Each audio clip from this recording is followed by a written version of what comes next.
दोस्तों नमस्कार। हर हर महादेव। दोस्तों, जब माता सती का भगवान शंकर से विवाह हो गया तो विवाह होने के पश्चात वो अपने गंतव्य स्थल कैलाश पर्वत पर लौट गए। एक दिन माता सती ने भगवान शंकर से नवधा भक्ति के बारे में प्रश्न किया। आज के वीडियो में माता सती के द्वारा भक्ति के विषय पर प्रश्न किया गया तो भगवान शंकर ने माता सती को नवधा भक्ति के विषय में पूर्ण जानकारी दी। आज की कथा में हमारा थीम यही है कि नवधा भक्ति क्या है जो भगवान शंकर ने बताया है। तो चलिए शुरू करते हैं। कैलाश तथा हिमालय पर्वत पर भगवान शिव और सती के विविध विहारों का विस्तार पूर्वक वर्णन करने के पश्चात ब्रह्मा जी ने कहा, हे मुने, एक दिन की बात है, देवी सती एकांत में भगवान शंकर से मिली और उन्हें भक्ति पूर्वक प्रणाम करके दोनों हाथ जोड़कर खड़ी हो गई। प्रभु शंकर को पूर्ण प्रसन्न जान नमस्कार करके विनीत भाव से खड़ी हुई दक्ष कुमारी सती भक्ति भाव से अंजलि बांधे बोली, हे देव महादेव, मुझ पर कृपा कीजिए।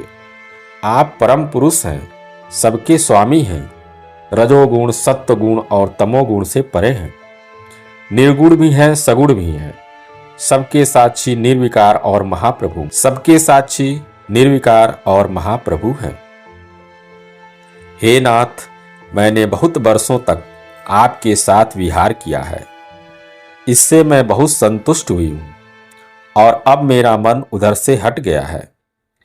अब तो मैं उस परम तत्व का ज्ञान प्राप्त करना चाहती हूं जो सुख प्रदान करने वाला है तथा जिसके द्वारा जीव संसार दुख से अनायास ही उद्धार पा सकता है।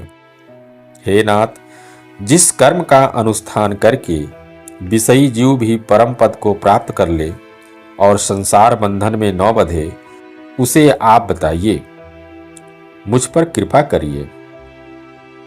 इस प्रकार आदिशक्ति महेश्वरी सती ने केवल जीवों के उद्धार के लिए जब उत्तम भक्ति भाव के साथ भगवान शंकर से प्रश्न किया, तब उनके उस प्रश्न को सुनकर स्वेच्छा से शरीर धारण करने वाले तथा योग के द्वारा भोग से विरक्त चित्त वाले स्वामी शिव ने अत्यंत प्रसन्न होकर सती से इस प्रकार कहा,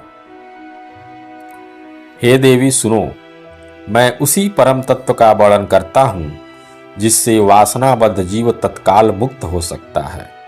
हे परमेश्वरी, तुम विज्ञान को परम तत्व जानो।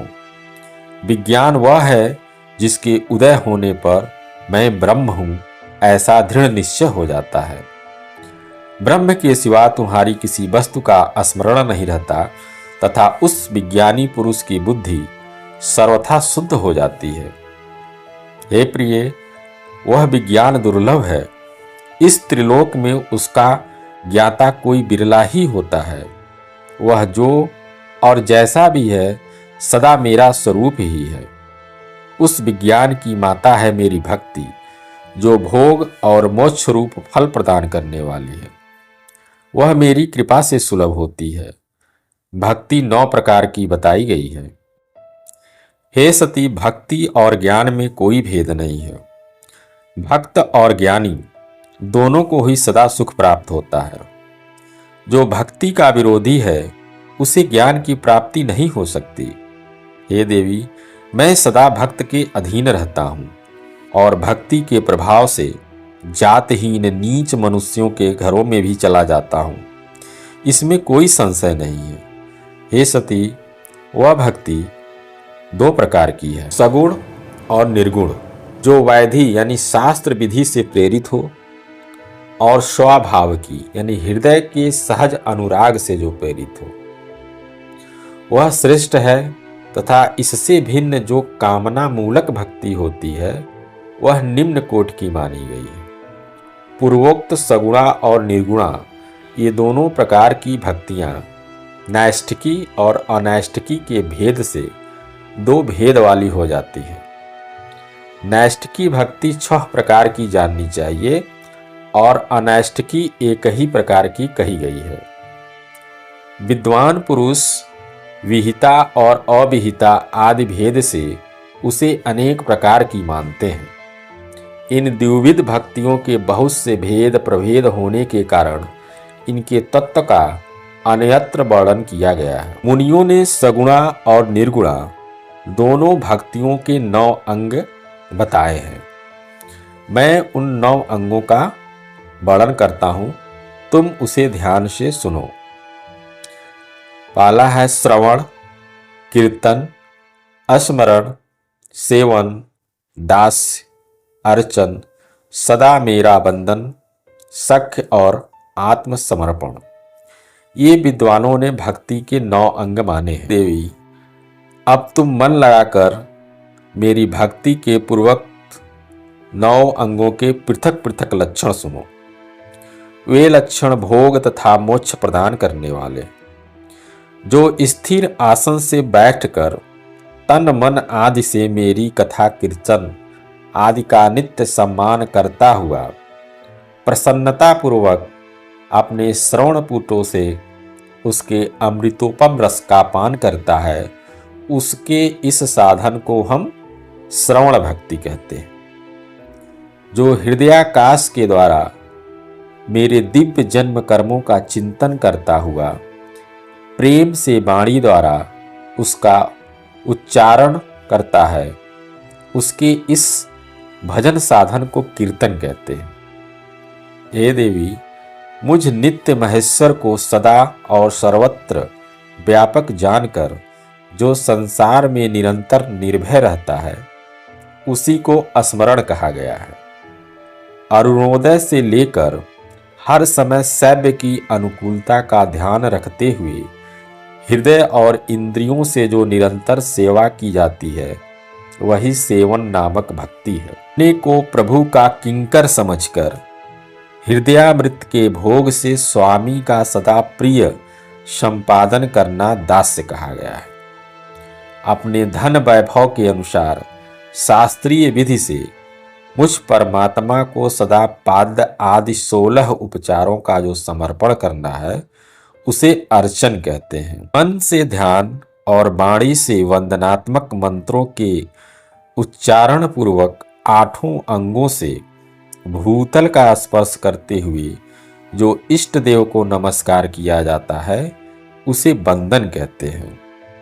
ईश्वर मंगल या अमंगल जो कुछ भी करता है, वह सब मेरे मंगल के लिए ही है, ऐसा दृढ़ निश्चय रखना सख्य भक्ति का लक्षण है।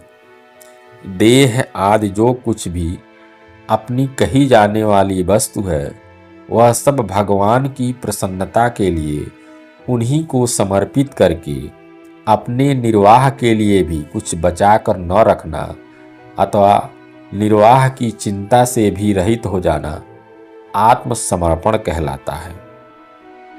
ये मेरी भक्ति के 9 अंग हैं, जो भोग और मोक्ष प्रदान करने वाले हैं। इनमें ज्ञान का प्राकट्य होता है तथा ये सब साधन मुझे अत्यंत प्रिय हैं। मेरी भक्ति के बहुत से उपांग भी कहे गए हैं, जैसे बिल्व आदि का सेवन। इनको विचार से समझ लेना चाहिए। हे प्रिय, इस प्रकार मेरी सांगोपांग भक्ति सबसे उत्तम है।